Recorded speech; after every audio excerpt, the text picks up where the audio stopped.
नमस्कार दोस्तों, आप सब कैसे हैं। आशा करती हूँ आप सब लोग ठीक होंगे। तो आज हम एक प्यारा सा नटका गीत लेकर आए हैं, आप लोग सुनिएगा। बहुत ही प्यारा नटका गीत है।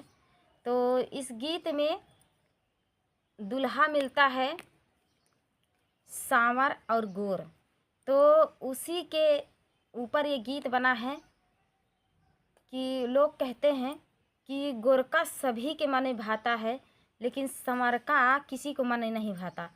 तो संवरके में क्या कमी है और क्या नहीं कमी है, इस गीत में आप लोग सुनिएगा, तभी पता चलेगा। तो चलिए सुनाते हैं ये प्यारा सा गीत, नटका गीत। गोरका सभी के मन भाए, संवरके में कौन कमी बा। अरे गोरका सभी के मन भाए, संवरके में कौन कमी बा।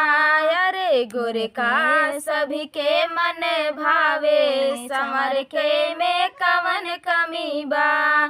सांवर सांवर रामचंद्र है, सांवर सांवर रामचंद्र है। सीता लिहिनी अपनाई, संवरके में कौन कमी बा।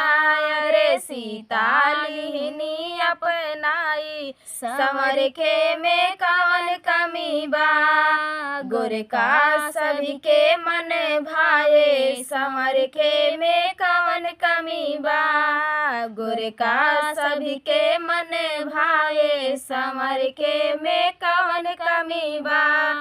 सांवर सांवर कृष्ण मुरारी, सांवर सांवर कृष्ण मुरारी। राधा लिहिनी अपनाई, संवरके में कौन कमी बा।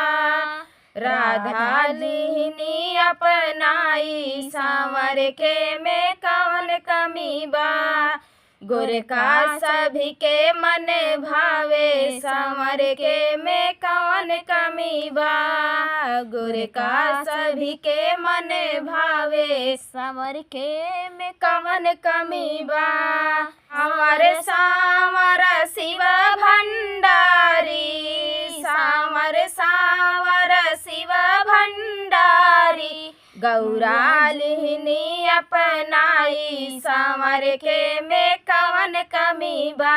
अरे गौरा लिहिनी अपनाई, संवरके में कौन कमी बा। गोरका सभी के मन भावे, संवरके में कौन कमी बा। गोरका सभी के मन भावे, संवरके में कौन कमी बा। सांवर सांवर विष्णु हमारे, सांवर सांवर विष्णु हमारे।